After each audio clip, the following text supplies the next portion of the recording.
Hello, hello, good morning. Aloha. Hello, hello. Welcome to today's live session. We are in week 3 of Aloha 23 October over on Instagram. And this week's theme is a landmark in Hawaii. And I decided to choose something that's not even on my island, but one of our neighbor islands, Oʻahu, and that is Diamond Head, or in Hawaiian it's called Lēʻahi. Hello everybody, I'm just gonna wait a few moments until a few more people join us. Hello, hello, good morning, good evening. I know that some of you are joining me from over in Germany, so hallo, hallo, guten Morgen, guten Abend. Alrighty. Okay, let me show you what we're going to paint today, and I'll also explain a few things about how we will proceed. So this is the sunrise that we're going to paint. So initially I just assumed this would be a sunset, but then I looked at the reference photo and thought, wait, hang on a minute. That's actually the other side. So that's the east side. Can't be a sunset. Must be a sunrise. This is the final painting that we'll do, and we start with doing these exercises where we just blend the yellow and blue, and I'm also going to show you how to lift paint to create these sun rays here. All right. I kind of forgot to get out my iPad so I can see your comments. Let me just quickly do that, and then I'll turn the camera around and explain what supplies we're going to use. Let me just first set up my iPad so I can see your comments. All right. Actually, I can do that while I turn the camera around. So let's do that. Sorry, it's gonna wobble a little bit. Okay, let me just rearrange this here. Alright, so let me see, now I have to turn the camera. There we go. Okay.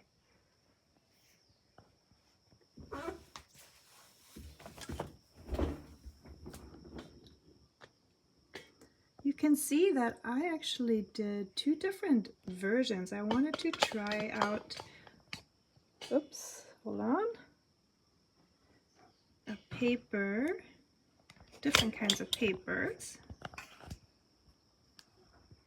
Okay.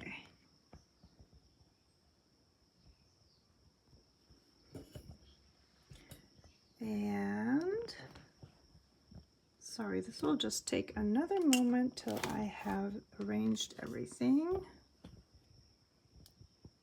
There we go. Okay.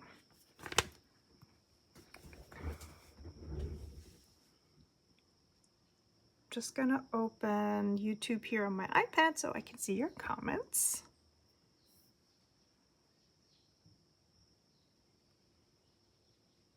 Looking good. Hello, hello. And I'm just gonna mute this. Oh, everybody's there. Great. Hello, hello. And my mom's there too. Very good. Mom is right on time today. Oh, all right. How's the audio today? Everything good? Just let me know in case there are some problems. I watched a live stream earlier this week with Tanya and Steffi, and it was kind of like this thing where we all had to log in and log out in order to make the stream work again, because it kind of stopped, and it was, yeah, it was kind of like the going in and out for about an hour. Okay, so let's start with, oh, and I actually made a 3rd version here, that was really tricky. This paper is very difficult to work with for this kind of technique, I found out. So This is Etchr's paper, the French company, Etchr, and this is really where it works the best. This is 100% cotton watercolor paper, and I have to say it makes life so much easier to work with this paper if you want to do blends and lifting, like here. So even though I don't usually use this paper a lot, because I don't usually, again, create these kind of watercolor landscapes. I'm more of a mixed media artist in my everyday life. So I would usually just refer to mixed media paper. But in this case, I have to say, if you have 100% cotton paper at hand, I would highly recommend that you use it for today's session. And even though this is also 100% cotton paper, it is different. This is very rough texture. It's handmade, and I believe it's the back side too. It worked a little better on this side. So the back side of my, it's a Shizen handmade, very thick cotton paper. So, I mean, you can work it, but it's a bit tricky, I'd say. And the result is not as satisfying as with the other paper, even though I have to say the blends are okay. This sketchbook here on top, this is a moleskin. It is a watercolor sketchbook, I believe, or maybe it's a mixed media. I think it's a watercolor sketchbook, but it's not cotton, it's wood pulp. And even though you can make it work, and I have to say, the blends look really nice, actually. I found it a bit tricky to lift the paint, but I mean, it worked. It's not that, you know, it's impossible. It just maybe requires a bit more scrubbing and rubbing than with the Etchr's paper. All right. Let me just check the comments if you have any questions. All right. Oh, I have to probably scroll up there. Oh, Denise is there too. Ooh, I should mention this is a handmade sketchbook made by Art Moments, who's in the chat today as well. Look, isn't it gorgeous? She binds these by hand. This is so beautiful.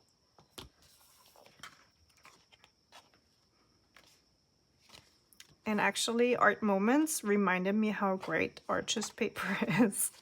Yeah, I had kind of, you know, not really paid attention to it for quite a while. Maybe also because it's quite expensive. But oh, it's so worth it, really.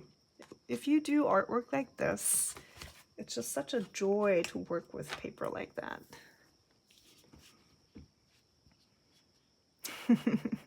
Ja, ich freue mich auch immer, wenn ich darin male. Es ist wirklich eine Freude. All right, let's get started. So let me tell you a little bit about today's setup. As you can see, I have 2 water containers here today. I also have this old t-shirt. No, I gotta tell you, my husband owns about 300 shirts because he can never throw away any of his shirts. And I'm talking a shirt that is not a shirt. It's basically a bunch of holes with a bit of fabric around them.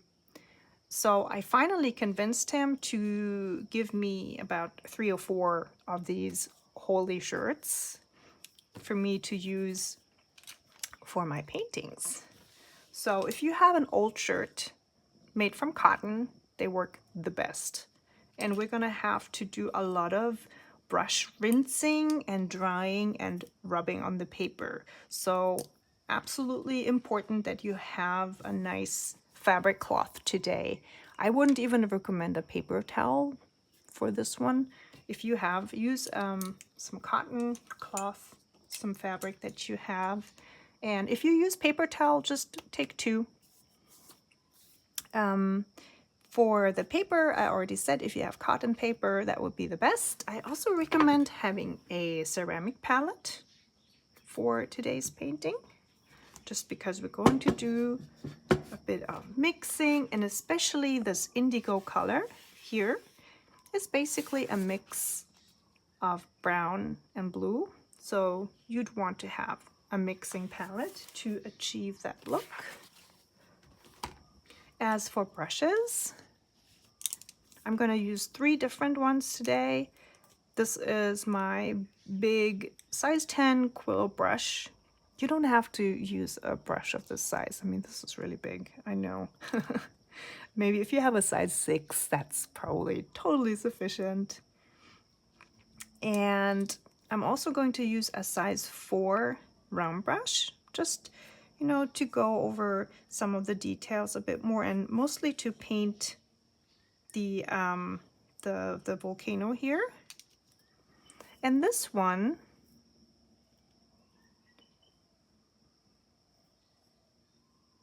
is a Princeton angular brush, and it's a 1/4 inch.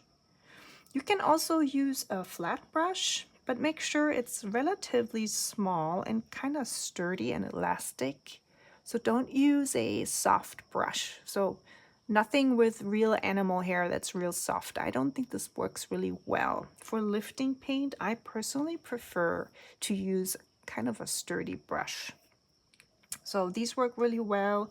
The comb brushes work really well too if you have a flat brush from this company.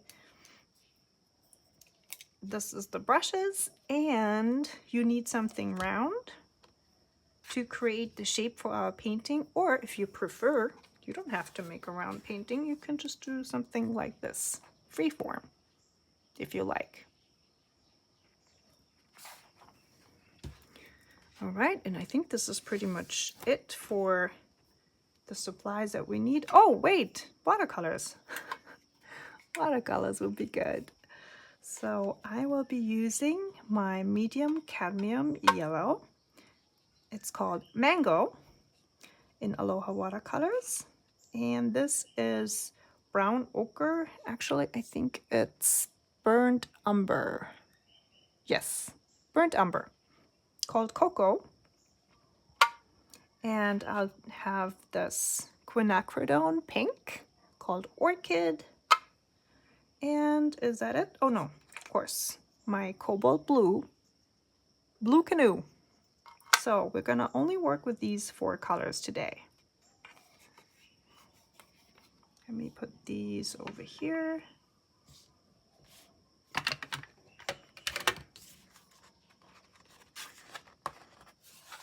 Okay, start a new page. Okay, let me just check the comments real quick. My mom's saying that the picture is a bit blurry.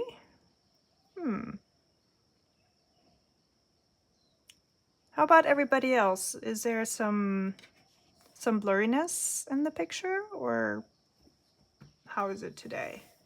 I hope it's okay. Just let me know if things start being blurry.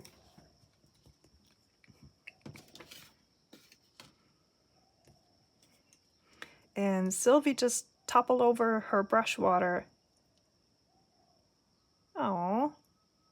Well, I'm gonna give you a little time to go get some more. You know what I always do? I have my tea here, and well, right now it's empty, but I will start dipping my brush in my tea and then kind of stop like 1/2 inch before I, dip it in. That happens a lot.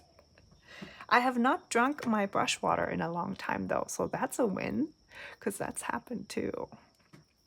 Absolutely did. Okay. So we're going to start slow while Sylvie is going to get some more brush water.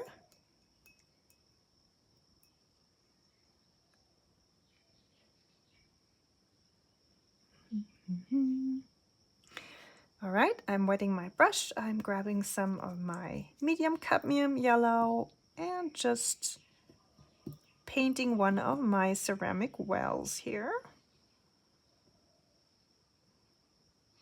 Adding a bit more water. This paint is very opaque. These are really heavy pigments and they make for a really thick opaque paint.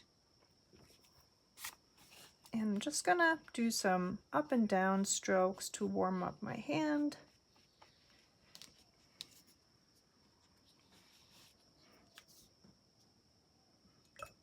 And the reason I have 2 water containers is that I first wash my brush here in number 1 to get most of the paint out.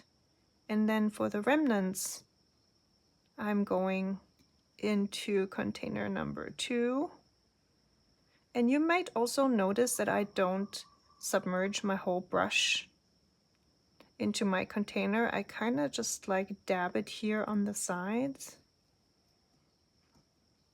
Because the more wet I get my brush ferrule here, the metal part, and the finish of my brush, in this climate, this brush will just start cracking pretty much right away. See, this happened here.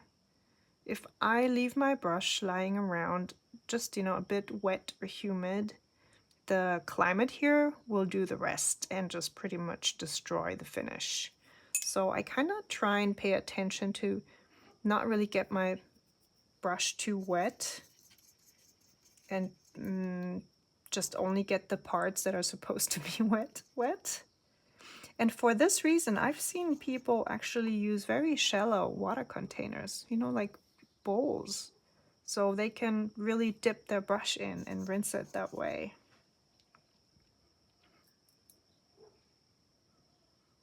But I really like my water containers, so I want to use them.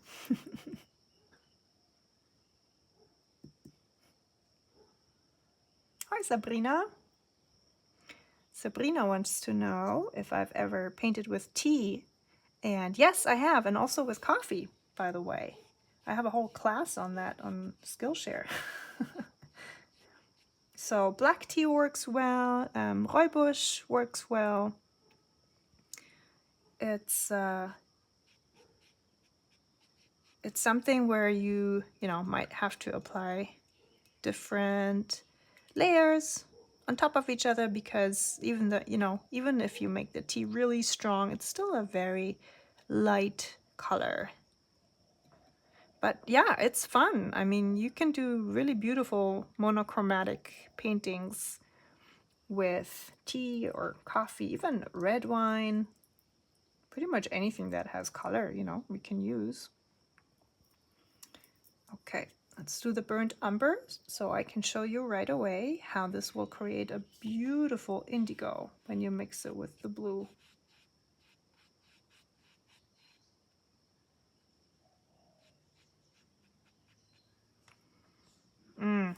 Just look at this blend here.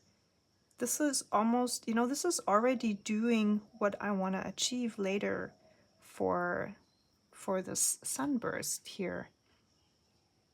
And I didn't even do anything. I only painted and then it's doing it by itself. It's wonderful.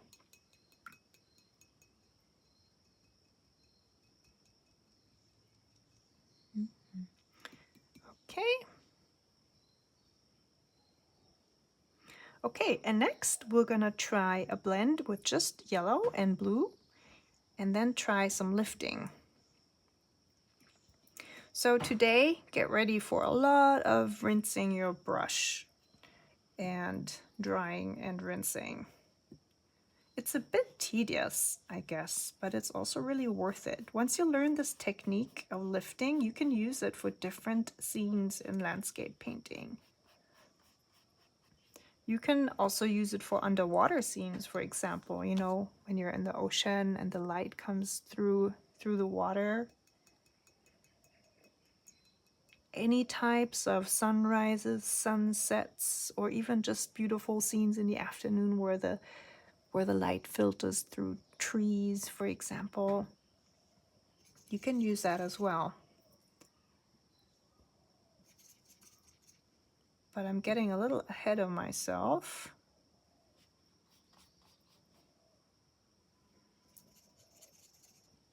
I'm doing a wet on dry blend here,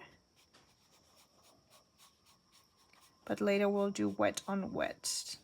But this is just for demonstrating the lifting technique. So don't worry about perfecting your blend here. It's really more about the next step that I'll show you in a second once I have rinsed out my brush.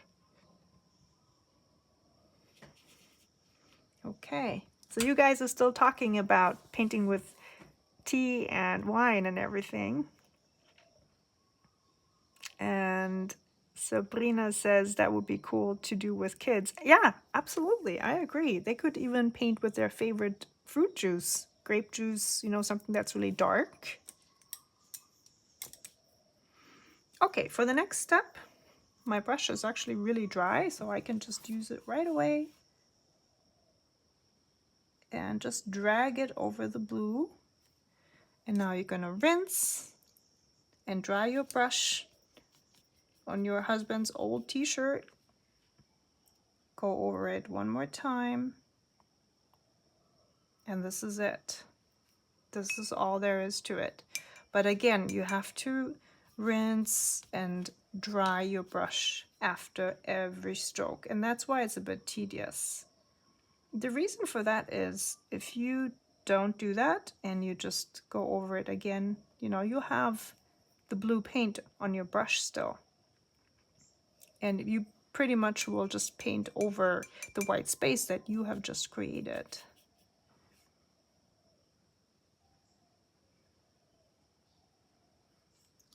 So rinse, dry, and you know, it might be easier for you to hold your cloth in your hand and just, you know, do this while you have it in your hand rather than just lying it on your table and you have to move a lot.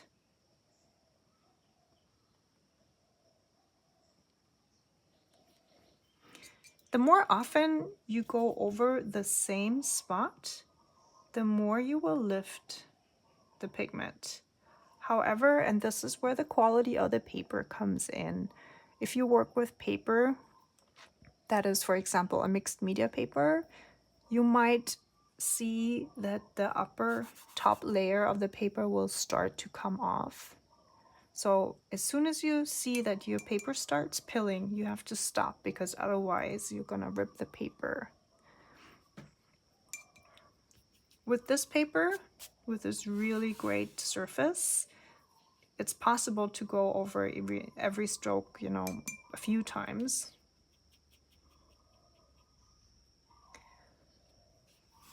The other method you can use, rather than just going down straight, is that you kind of you do the wiggle, the jiggle wiggle with your brush. Can you see that?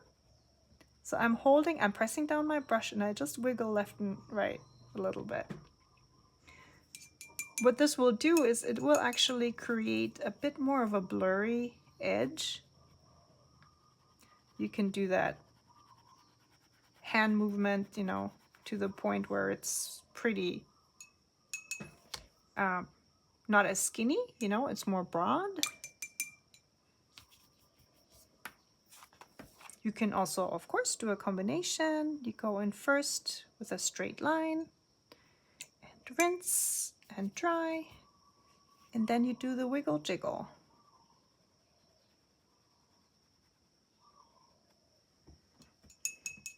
All right, are you guys testing this out? How's it working for you?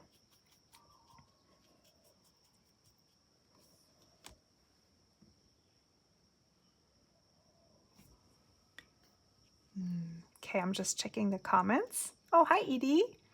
Thank you. Yeah, I really love doing these lives. It's a bit like meeting my friends online. It's so fun for me because you guys always show up. I recognize all of you, and it's really just like almost getting together with friends. And instead of being in the physical space, because a lot of you are over in Switzerland and Germany. We just meet online. It's such a blessing, honestly. I'm so glad we have this opportunity and the possibility to meet like this.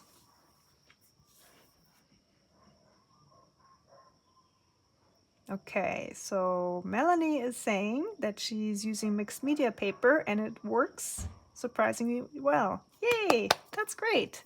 Well, honestly, I mean, this is also, even though they say it's a watercolor paper, in my eyes, it's really more like a mixed media paper. And yeah, it does work.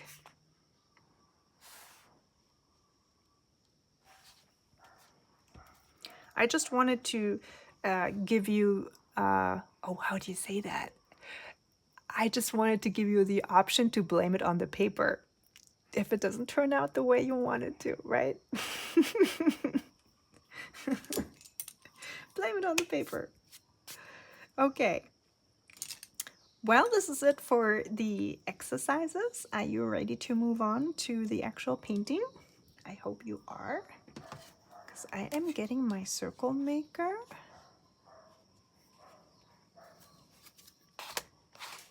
And, oh, let me get my water-soluble colored pencil. I'll be right back.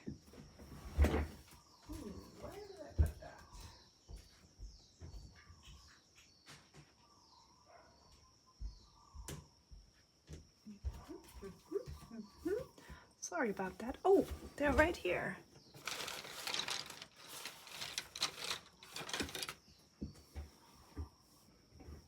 Okay. Naturally, you can just use a pencil to create your sketch, but I learned that from Tanya, Miss Nice Day, that using a water-soluble colored pencil makes so much sense, because you can easily just rub off the colored pencil lines later and integrate them with your watercolors. So later you'll hardly notice the outline anymore, if at all. If you blend it with your watercolors, it'll just pretty much disappear.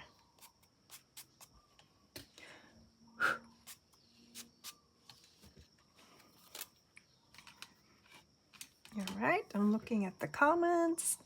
Melanie says her blends are behaving strange. Okay, you mean strange as in they're making weird lakes in different spots? Because that's what happens a lot with mixed media paper. Mixed media paper, because it's made from wood pulp, doesn't soak up the water and the pigments. The water and the pigments stay on top.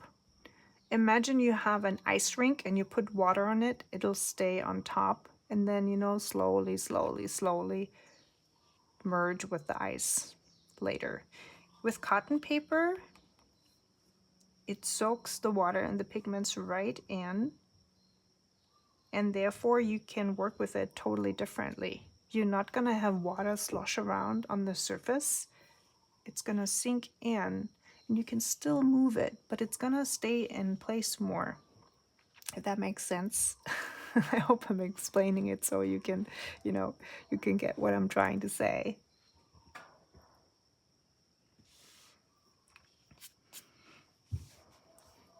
So I think, as with everything else in painting, if you use mixed media paper a lot, you will get to know it pretty well after a while, and you'll know how to deal with it. And if you use cotton paper a lot, then mixed media paper is gonna make you tear out your hair, because it'll just not do what you expect it to do. So especially if you are, I'd say if you're a beginner, I would recommend that you get to know a certain type of paper really well and then move on to the next, rather than jumping and doing every painting on a different paper. I know this is really tempting because we all want to have a lot of art supplies, me included, but yeah, just as a little tip.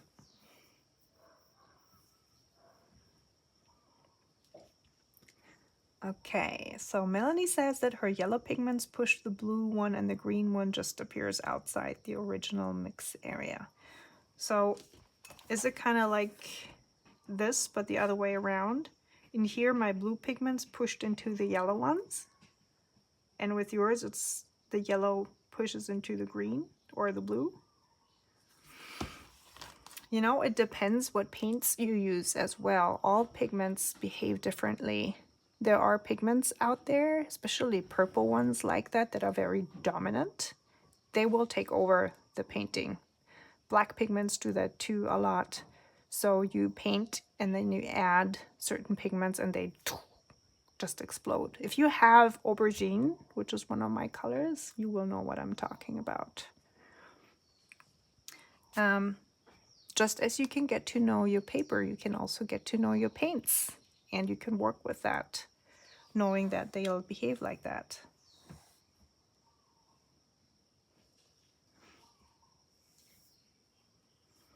Okay, for the shape of Lēʻahi, so there is one distinct feature. There's more than one, but there's mostly one distinct feature, which is kind of like this here going up and down, kind of like cat ears. And then there's this big dip here, and then two more bumps in here before it goes into this more long line over here. But honestly, don't even concern yourself too much with getting the shape right, because we're practicing today to blend and lift. So I'm pretty much just following my previous painting here.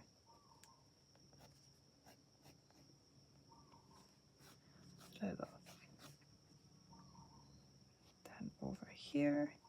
And we're going to also create another mountain range in the back.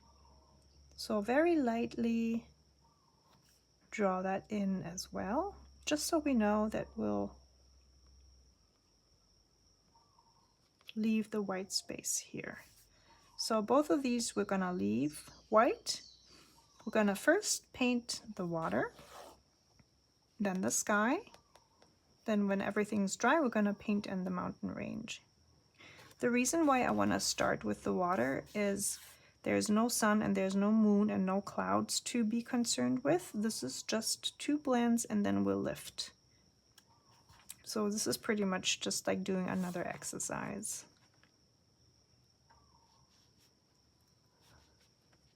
And Sylvie says that she's looking at the newsletter that I sent. Yeah, it's the template that I sent out yesterday morning.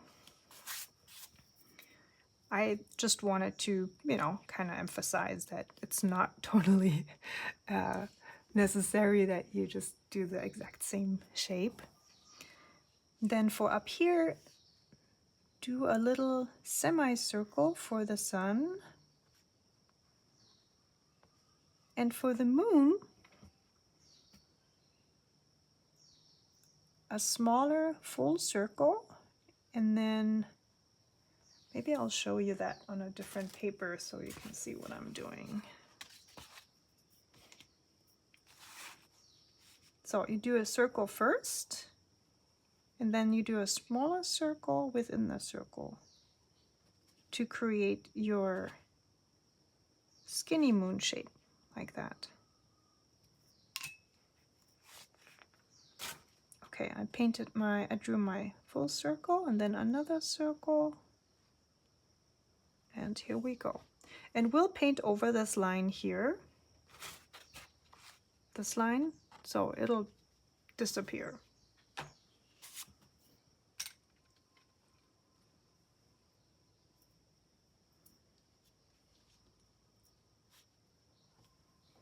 Okay, let's start with the water. For this step, I will start with wetting the whole paper with water. Don't make it too wet. The more wet, the harder it will be to control the flow of the blend. So you just want to wet your paper in a way where you have a nice glaze and sheen. Especially if you work with mixed media paper, make sure to not use too much water, because as I said, it will just float on top and your colors will just weirdly mix and blend. And we would like to create a shape here. And I like this half circle shape to indicate the reflection of the sun rays.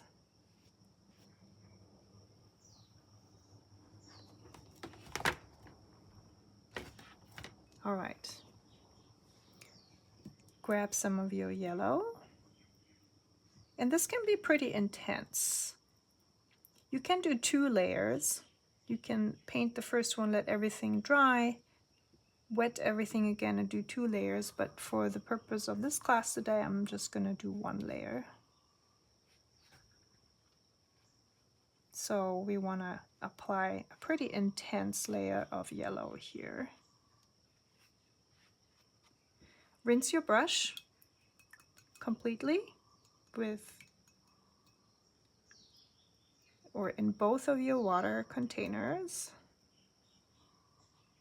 and then just dab it a little bit, not too much, it should still be moist, and then just go around this line one more time.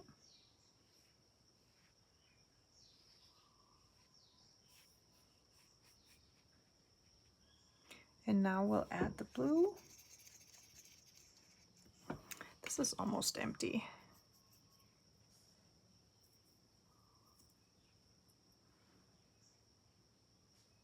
Okay, we're gonna start from the other side of the painting, and because the light is coming from here, for some contrast, you can lay down a lot of pigment on this side. So you can even take the pigment right out of your pan and just go over this spot one more time to make it really dark.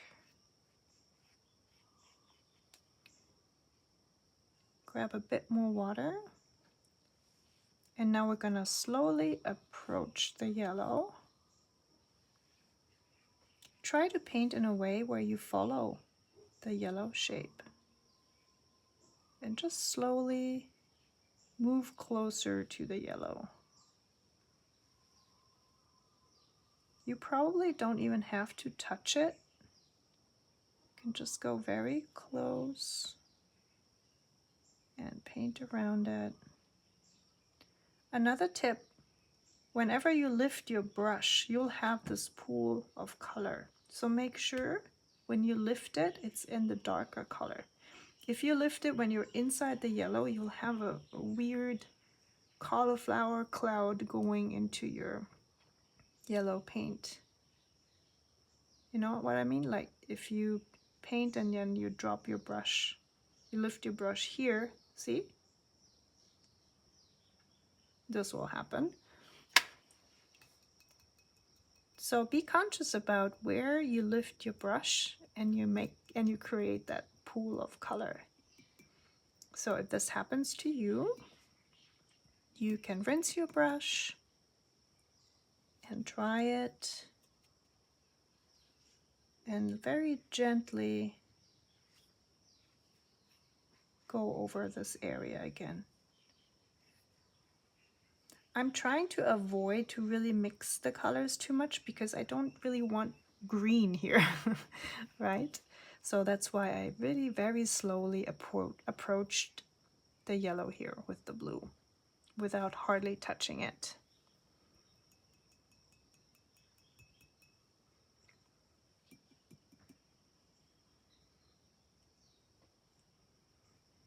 I can literally feel your guys' concentration here. You're very focused. How's it going? Is it working? Should I go closer to the painting or is this perspective okay? What do you think? It seems that I'm kind of showing a lot on my desk and maybe I should just zoom in a little more.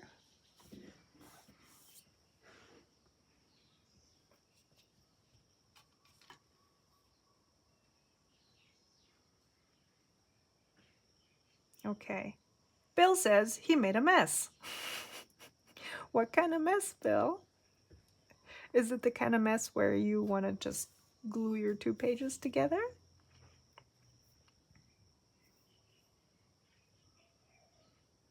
And Melanie says she actually switched over to cotton paper. And how's it working for you? Better, huh? Yeah, there are these moments where cotton paper is just a really good choice. Okay, I'm switching to my 1/4" angular elastic brush. It's rinsed and it's pretty dry. And looking at where we drew the sun, you just hover from going from there. And then once you hit the paint, you just press down your brush. And I'd say go halfway into the blue. This is totally up to you. This is really a matter of preference, how far you want to take your sun rays. And again, start with your sun, hover down till you hit the yellow, and drag your brush with quite a lot of pressure over the yellow and over parts of the blue. So between each step, I'm rinsing and drying my brush. Another thing I'm doing is when I start, I don't apply as much pressure as while I'm going down, so I can create kind of like a, how do you say? So here at the bottom, it's broader, and up here it's a bit more skinny. This one I think could use a little more white, so I'm doing the jiggle wiggle with this one. I also would like to mention that once everything dries, the contrast between the sun rays and the background will be a bit more pronounced. So if you're sitting with your painting and you feel that nothing really happens, you might actually see the result later when it's dry. It might just be a bit more subtle. Servus, Tanya! Yeah, hi! I just talked about you. Tanya, I talked about how you taught me to use a water-soluble colored pencil to do the sketch. So let's do another sun ray. So again, we'll start here. This is the focal point for our sun rays. We hover down, and then once we hit the yellow, press down hard and pick up the paint. We'll lift the pigments, rinsing my brush and drying it again, and just repeat. For this one over here on the yellow, on the left side, on the yellow side, I don't want this to be too long, so I just stop here. So what I did here is I pretty much recreated the shape of the yellow here with my sun rays. See? These make up another circle here. But honestly, that's totally up to you. You can make one shorter and one longer. You can actually make them reach all across the ocean here to the edge. You just have to be careful that when you reach the edge of something that you don't drag it outside of your painting, because then of course, you know, you'll drag the pigment outside. So I would always stop right in front of the edge of your painting. Unless you want that effect. You know, if you want that effect of the paint going and reaching outside of your painting, then of course, by all means, you can do that.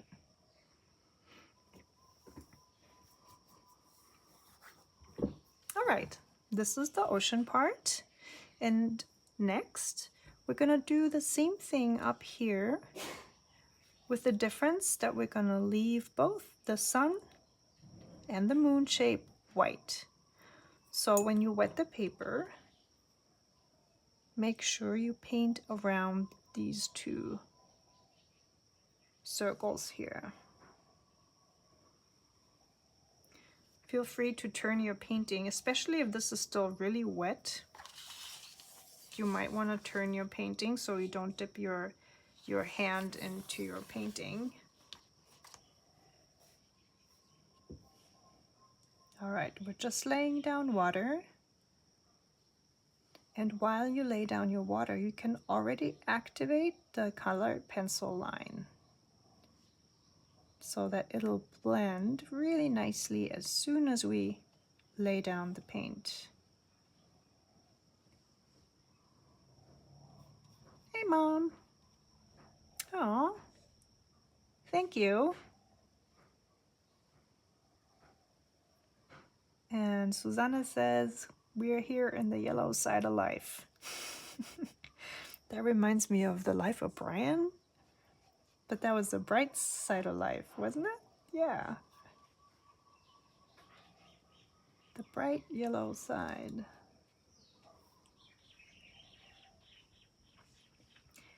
And same thing as when painting the water, don't add too much water for your first layer here. You can always add more water, even when even after laying down your first color, you see that there's not enough water, you can still add more. For this little moon shape, you can use a smaller brush.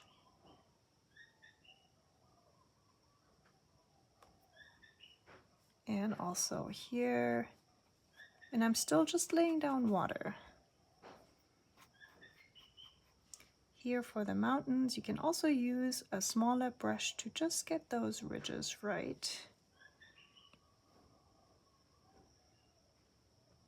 And again, I'm activating the color pencil lines with my water and my brush so that I can blend them really nicely with my background.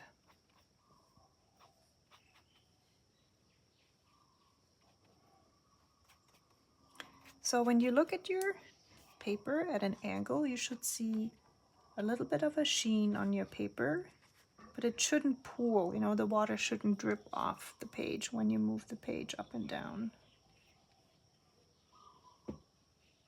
And this is especially true for mixed media paper.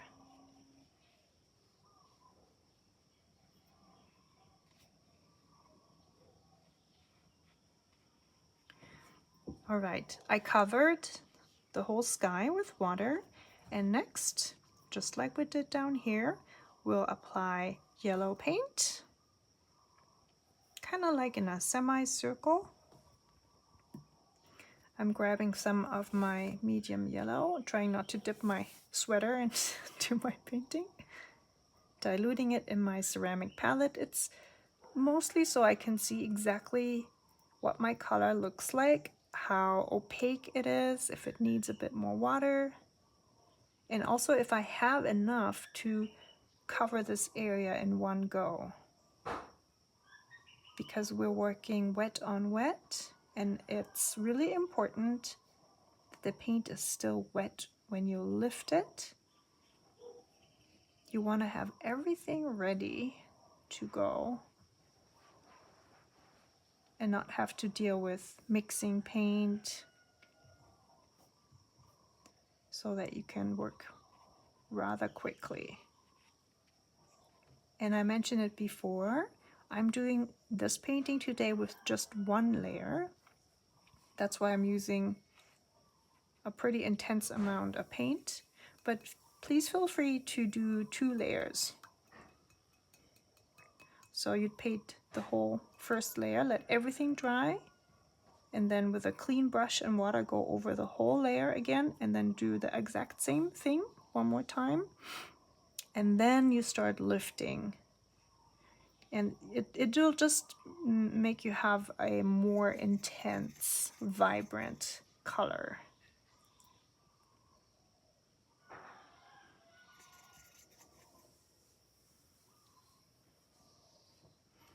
All right, I'm looking over at the comments, and now we're at the yellow submarine. Yeah. Oh, that would be actually cute, wouldn't it? To put a little submarine here in the yellow part. I'm mixing my blue. And again, just like I did here, I want a more intense blue on the edge. So this is where I start.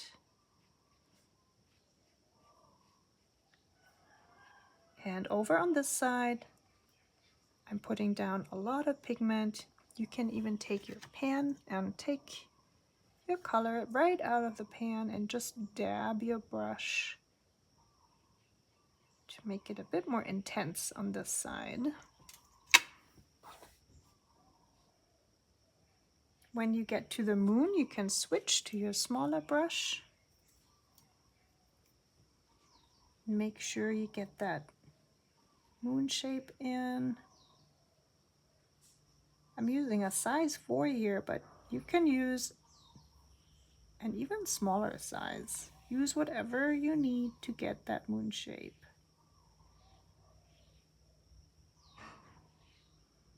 If this is super tricky for you and it just doesn't work, don't worry about it. You can actually paint over the whole thing here and then just put the moon in later with you know, some white gouache or a diluted version of the yellow with a bit of white gouache. Because it's really important that you work quite quickly for this one here. So if you have to spend a lot of time getting the moon shape right and it just doesn't work, just don't worry about it. Just paint over it. What I'm doing now is I'm pushing the pigment from the right hand side over to the yellow side. As I told you before, I don't really want my blue and yellow to mix too much because I don't want green in my sky. So that's why I'm not really even painting. It's kind of like pushing pigments around here into the yellow. So this part of my page has already dried. So the blend probably won't work as well. Let's see.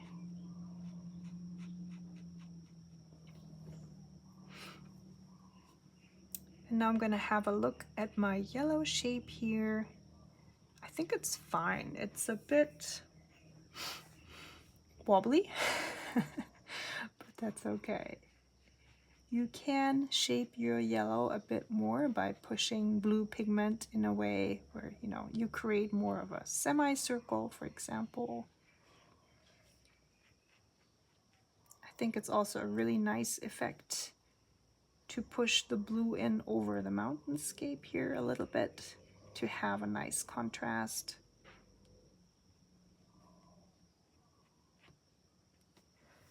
You might be tempted to pick up your page and just kind of move the blue over.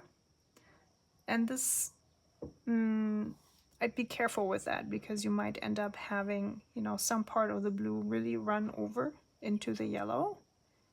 So it, you know, it might be a bit tedious, but pushing the pigment into the blue pigment into the yellow like this gives you a lot of control, and you can shape your yellow sun rays here. Okay.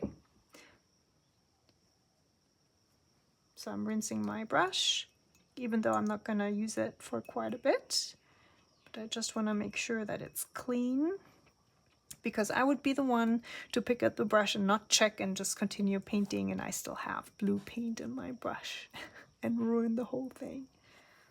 So, okay, I put this to the side, and I'm picking up my 1/4 inch angular elastic brush. It is rinsed and dry. And now we're gonna do the same thing we did down here over for the sun. So start at the sun and just go towards the outside. And again, it is a total matter of preference, how far you want to take your sun rays. You can take them all across your painting, or you can stay within the yellow. You can go a bit over the line like I'm doing here. And you will take a little bit of the yellow pigment into the blue, which I really like. It kind of makes the whole thing more radiant.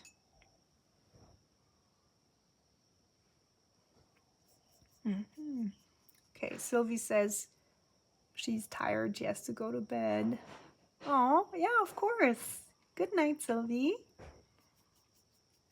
You can paint the rest tomorrow, and you might even do a second layer if you like. You could test that out. Okay, so just like before, I am repeating this process of rinsing my brush in both containers, drying it, and continuing to lift the paint like this. And I mentioned this in the beginning. This technique is wonderful for all sorts of sunray paintings, be it underwater or in the woods, anywhere where you have very distinct sun rays. Make sure you stop in time before the edge of your painting. See, I didn't do that here, and I kind of went like over, which is totally fine because honestly the whole shape of my circle is a bit wonky, so it doesn't really matter. If you went over your painting, and like a lot, you can let this dry, and later with a slightly wet brush you can rub where you painted over and lift the paint like that. See? Gone. I have to tell you though that this will not always work. There are some colors out there, as for example just one example because I see it here in my palette. This is an opera pink. This will not lift. It's like ink. It's down on the page, that's where it stays.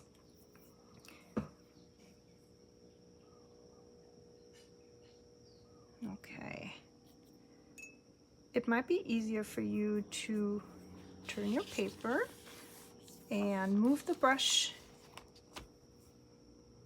If you're right-handed, it might probably be easiest for you to move the brush from left to right, but it's really different for every person. So just make sure to make it easy on yourself. So as you can see, I'm going over a few of the rays one more time to make them even more white. And if you like, you can also do the jiggle wiggle to blurry the line a little more.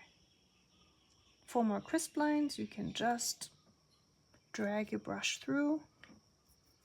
For a bit more blurriness, you can just jiggle wiggle.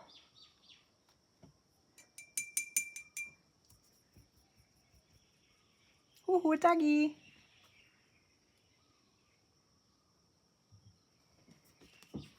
Right, let's have a look.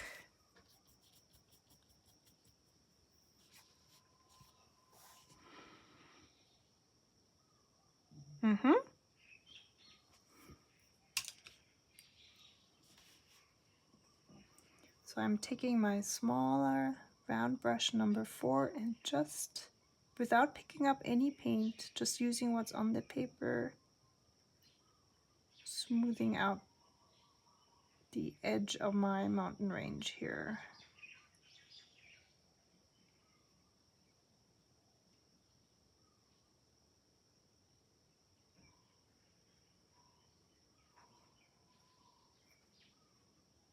All right, that's it. Okay, let me go a bit closer.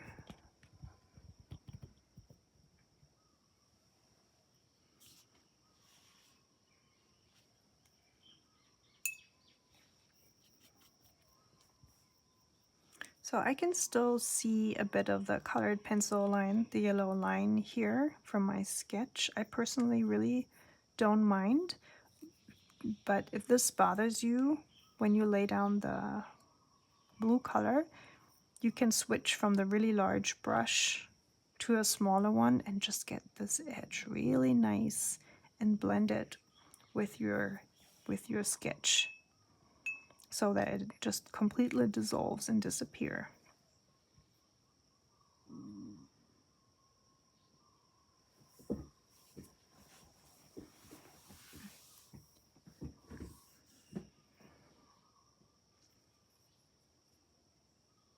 Okay, so next step is that we're gonna lift a little bit off of this blue to create some fluffy clouds. So on my paper, this part is still moist. In case your paper has already dried, you might have to use a little bit more water on your brush in order to be able to simultaneously reactivate the paint and then lift it. And again, this will require a lot of rinsing and drying the brush. I also want to emphasize again that if your paper starts to peel or even rip when you do this, just stop at this point, let everything dry, and then you can just go over this part here with a little bit of gouache, white gouache mixed with your blue watercolor, and pretty much do the same motion that I'm doing here, but instead of lifting the paint, you're painting the clouds onto the paper. And of course, other than that, you don't have to paint clouds here. You can also just leave the sky as is. And I think, you know, there's enough going on with the sun rays and the moon. The clouds are just a little extra. Extra.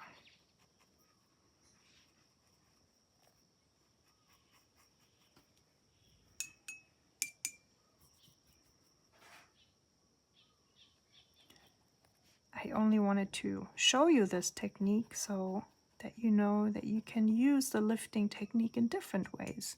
You can create straight lines by just dragging your brush through the paint, or when you do this rubbing motion, you can create fluffy cloud shapes. I'm still using my angular brush for this, but you can also feel free to use an elastic round brush, so it's easier to create those fluffy circles here. Okay, and I mentioned before, when this is dry, it'll be more pronounced. The contrast between the lifted white cloud and the background will be more visible, so don't be too concerned if you can't see the contrast right now. You will see it when it's dry. And knowing that, I'm gonna leave this as is. I'm switching to my size 4 round brush now, and we're gonna paint in the clouds over here. So when you see, very light mixture of brown. So we're gonna grab a tiny bit of our burnt umber, and then we'll use a lot of water. And I also want to add in a bit of blue to just tone down that brown.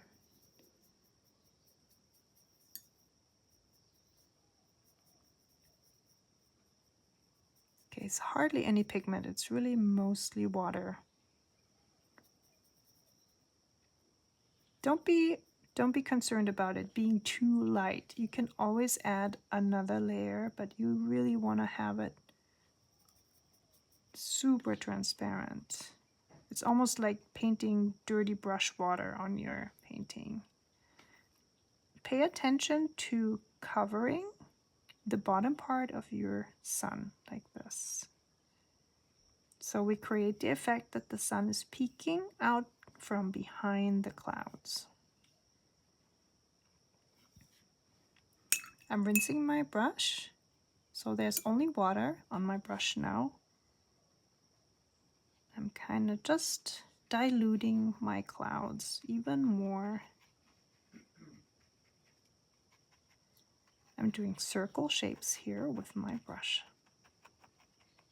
just to retain that fluffy circle shape feel of my clouds.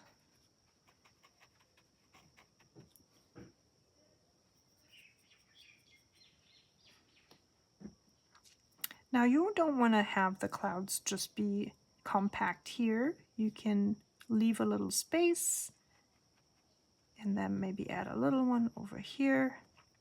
And again, don't be concerned if you can hardly see any color on your paper. This is really supposed to be only a hint of a cloud. Now over here we wanted a bit more, we want a little bit more color, just so the contrast between the sun and the cloud is a bit more pronounced.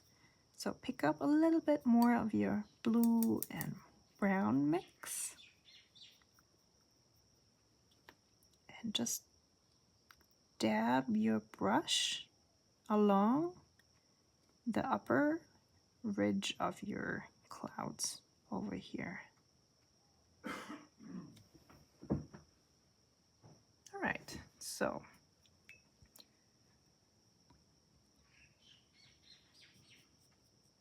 okay, and I want to emphasize again, you don't have to paint the clouds if that freaks you out, because it is so subtle and you already made a mess with with the other blends. You can just try to get those blends right and the lifting of the sun rays, and then I'll be happy with that. And next time you can try painting it with the clouds too. So the sky is almost done. I want to kind of tune down this moon a little bit more, but this is later once everything is dry. Okay, I think I need to take a hair dryer on that because I really want to make sure everything is super dry before I continue with the mountain. So I'll be right back.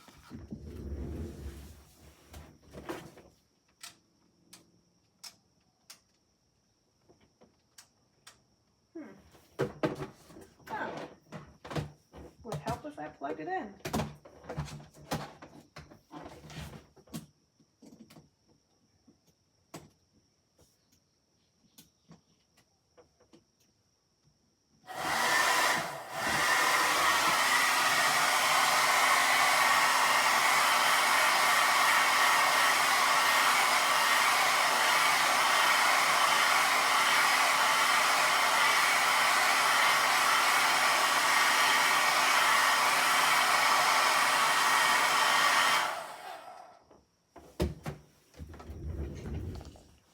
Hello, I'm back. Everything is dry and I'm ready to paint Lēʻahi, also known as Diamond Head. And to do that, we're gonna mix a beautiful indigo. All right, let me just zoom out a little bit so you can see my paint palette and my ceramic mixing palette.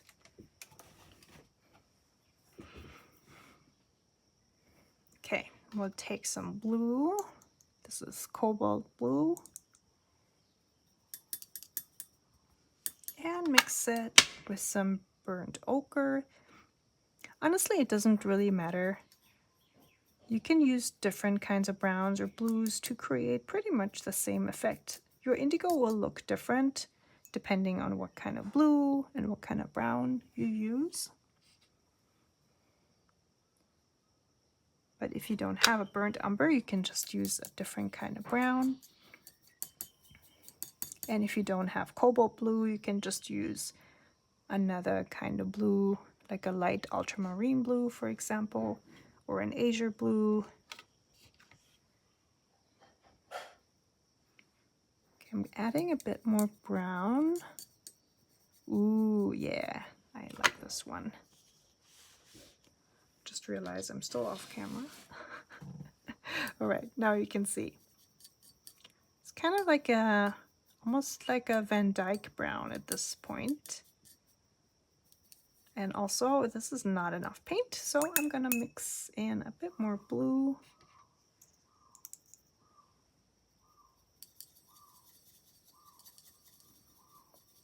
And a bit more brown.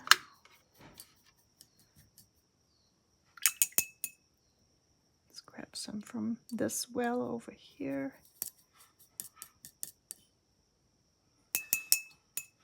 Okay, I need a bit more brown.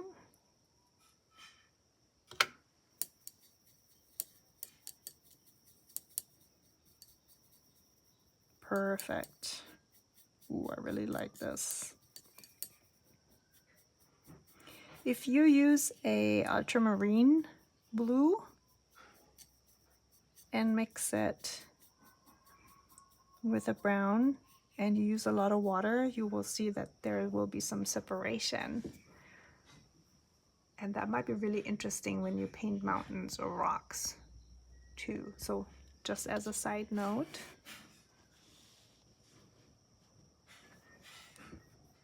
Okay, so for the mountains, we're not gonna work wet on dry on wet. We're gonna just work wet on dry. So wet paint on your brush and dry paper. And this is pretty much just a silhouette. So we're gonna go for an even coat of paint across the whole mountain range. That's why I wanted to make sure I mixed enough paint so that I don't have to remix it.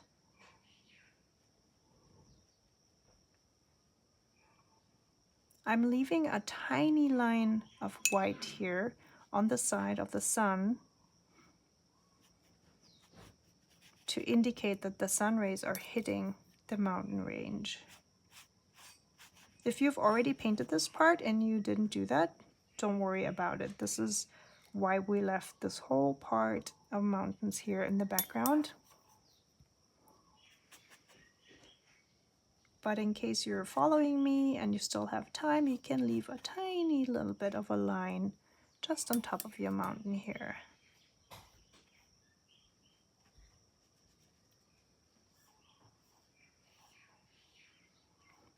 If you're painting and you don't like the color that you mixed, you can of course remix it and then just paint over the whole thing one more time.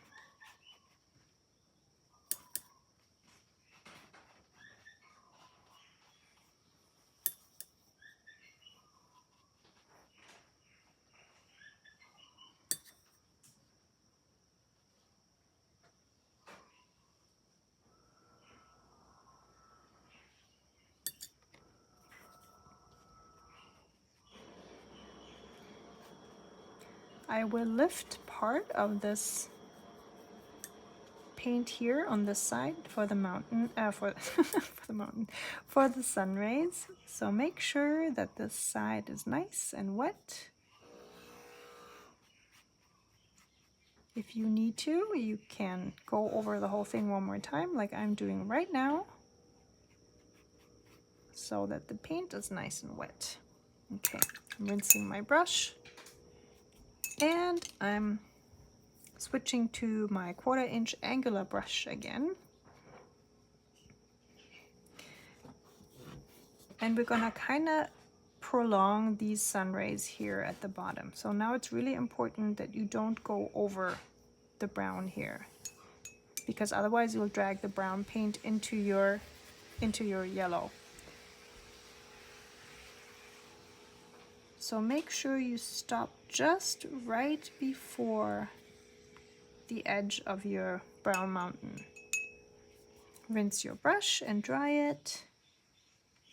And then just continue the line you already created down here, up here at the top. It might be easier for you, instead of drawing this line down, to do the jiggle wiggle here, because you know you're basically just going left and right, and it's easier to see where you have to stop.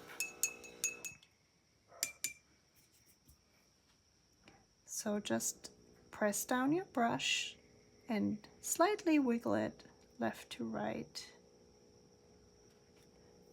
and stop right before the edge. Let me just go a bit closer so you can see that better.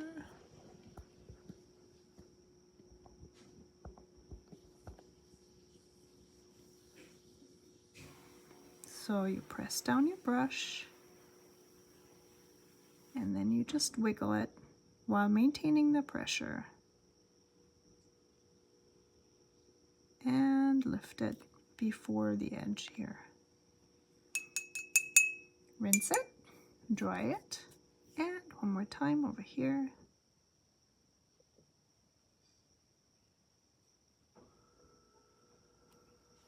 Okay. And over on this side here, I'd like to have a bit of a broader jiggle wiggle. So I'm just lifting a bit more paint here. I'm rinsing and drying my brush again. Taking this even further out.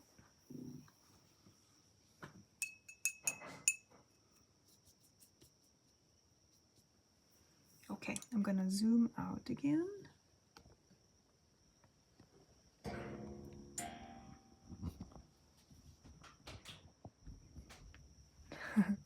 Danke, Susanne. Ja, Daumen hoch.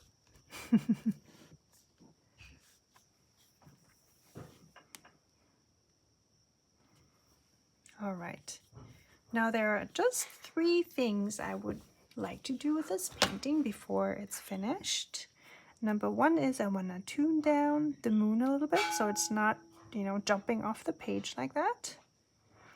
Number 2, I want to paint a little bit of a pink yellow onto the mountains here. And then number 3, just want to add a tiny bit of yellow to these sun rays here. Same thing, I want to tune these down a little bit because right now they're just really standing out. They're almost taking too much of the limelight. I want the focus to be on the sun here. So everything else has to be secondary.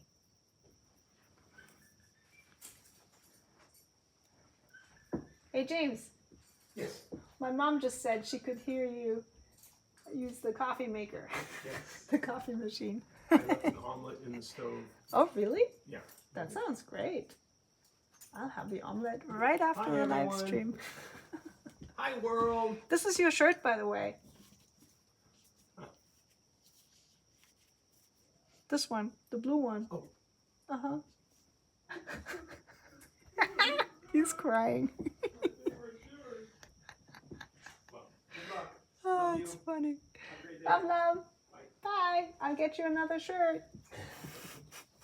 Bye, Mom.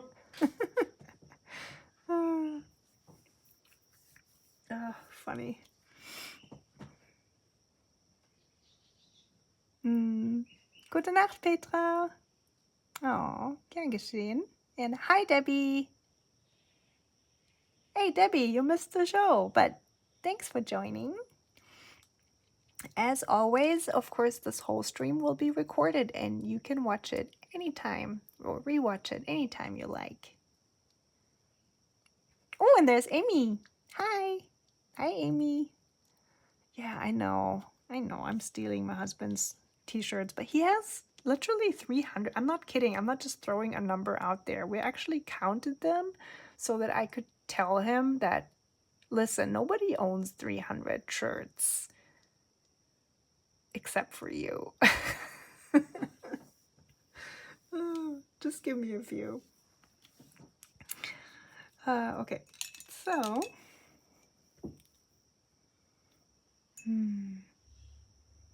oh, Debbie's been in here for a while. That's good, thank you. I hope it's turning out well.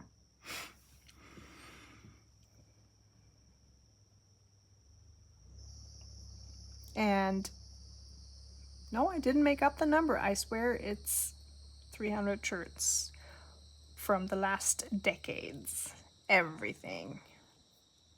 And mind you, they are also not clean shirts because he's a farmer, right? So instead of having a bunch of work shirts, he just wears all his shirts all the time, everywhere. So to tone down the moon, I'm mixing a little bit of blue in my palette. And just like we did with the clouds, we want pretty much dirty brush water for this very, very, very light shade of blue. And then you just carefully dab that dirty brush water on top of your moon. So what I want to do is just make the moon disappear a little bit more.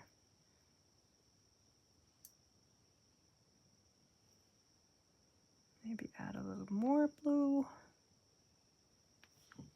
And this is really a matter of preference. If you want your moon to stand out, then by all means you can just leave it shining bright.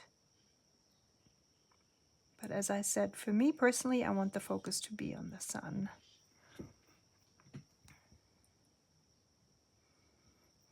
Gute Nacht, Sylvie.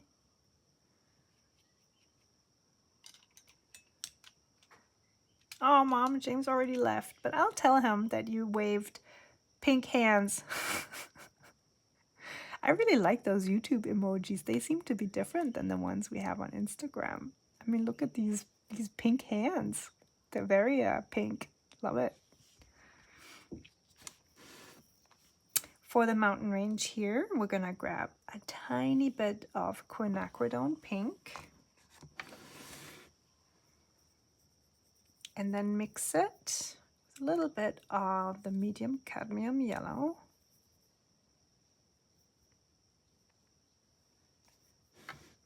And then just add a little bit of a glaze over these mountains here in the background. Now this looks pretty brown.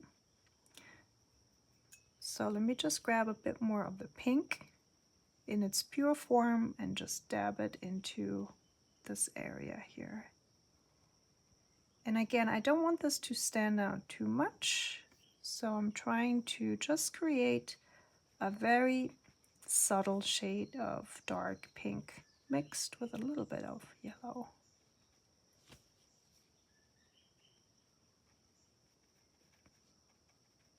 And this is it. And then for this line over here, you can either leave it or take the same mixture you used for over here and just dab a little bit of paint here on this very skinny line. So what this does is just indicate that the sun hits this side of the mountain and illuminates it a little bit. If you've already painted this whole compact dark brown mountain, you can also just grab some yellow in a bit higher concentration and just paint it over the brown. You will see it later when it's dry. It will kind of just be like a yellow shimmer.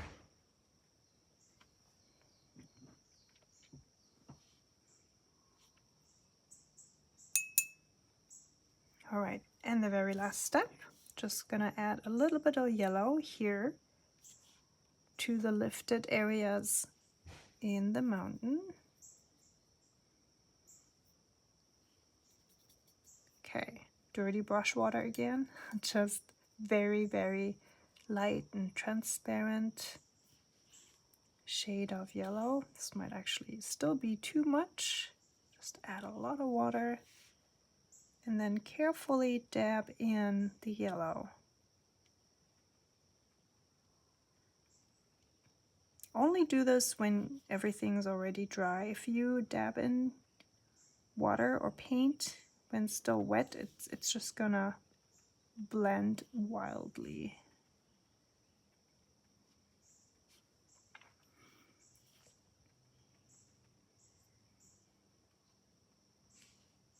Okay, here we go. All right, so I want you to just kind of take a step back in your mind and look at your composition and see what parts you like better than others. And also, you know, is there something that doesn't quite work? So for me, I almost feel that the white of the sun is almost a bit too much. And I think it's because the size of my sun is quite big.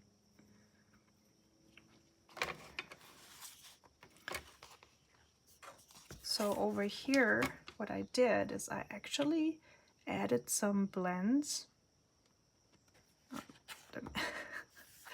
here. So I blended everything, and in here I have more of a very distinct white circle. It makes the whole painting look very different, and I really like it. It's not that I don't like it, but it's just something where I'm thinking about, maybe I should add a little bit more yellow to my sun here to just mute it a tiny bit. Like this.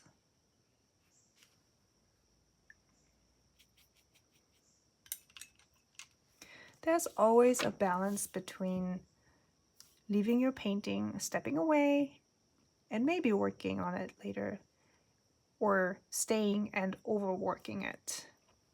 So if you are a painter who tends to overwork paintings, I can really recommend, before you do more changes to your painting here, just step away for a little bit and come back later, maybe even the next day, and see how you like it then. Because, you know, you might actually really end up liking it the next day. This happens to me a lot. Like while I'm painting, I'm already criticizing myself, but with a little more distance, things usually get a bit better.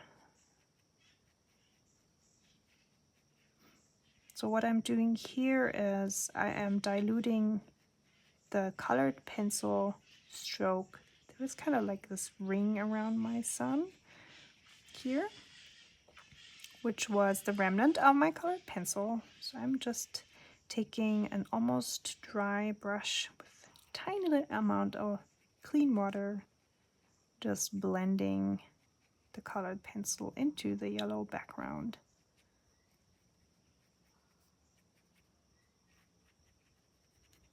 And just scrubbing a little bit to make the edge of the sun a little less harsh. Okay, here we go. And now is really the point where I have to step away and look at it later, and I think I'm actually done. So, just gonna write down today's date, which is it October 22nd? I think so. All right. So over in Europe, I would start with the day, but in the US, they start with the month, in Japan as well. So I'll do this because this is a painting of Hawaii. Okay, 10, 22, 23. Can you believe we're already in 2023? That's so crazy.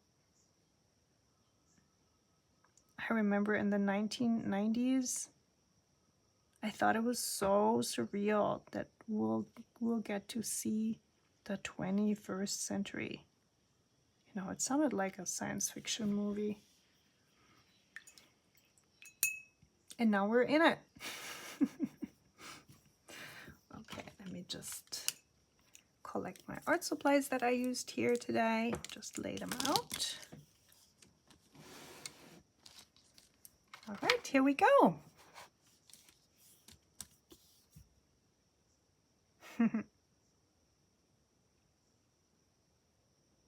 The watercolor fairy. That's so cute. Melly just says, step away from your painting and let the watercolor fairy graze you with her visit so that you like your painting the following day. I really like that. That's beautiful. All right, all of you, thank you so much, ladies and gentlemen, for joining me today. There will be a live stream with Tanya, Miss Nice Day, on Thursday, but it's going to be in German. But for all of you who speak German, this is a very cordial invitation to join us on YouTube on Thursday. And then next weekend, I'm going to do a live stream in English with my co-host this month, Marie, who lives in Australia. And we're going to paint something, a landmark from Japan, because this is next week's theme. I'm not quite sure yet which one to paint, because honestly, Japan has so many beautiful landmarks and buildings and temples. But I'll let you know. So if you enjoyed this live stream, please make sure to give me a thumbs up, or is it a heart? You can click on the thumbs up, I believe. And if you leave a comment, that would be great too. I would really appreciate it. If you want to stay tuned to all my live streams and other news, you can subscribe to my newsletter. You can find the link here in my YouTube in the profile. It's also on my Instagram in the link in the bio. It's on all my websites. So wherever you go, you have the opportunity to sign up for my newsletter. And I'll see you again either on Thursday or next weekend. Until then, I hope you have a wonderful time. Enjoy your creative time and the watercolor fairy. And I'm gonna go have an omelette now. All right. I wish you a wonderful day or evening. And aloha.